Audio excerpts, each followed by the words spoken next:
On repère sur le générateur la borne positive et la borne négative. On règle la tension borne du générateur sur la valeur demandée. On dispose les différents éléments du montage comme indiqué sur le schéma. Le générateur doit être éteint.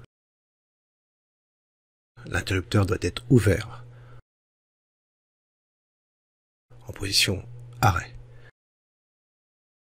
On branche les différents dipôles entre eux comme indiqué sur le schéma.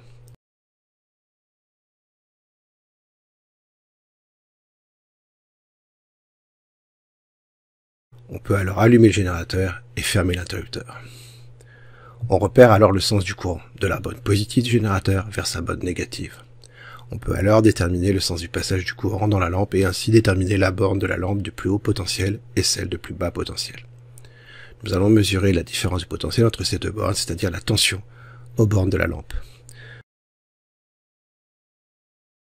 Pour ceci, nous allons utiliser un multimètre en position voltmètre, positionné en dérivation de la lampe.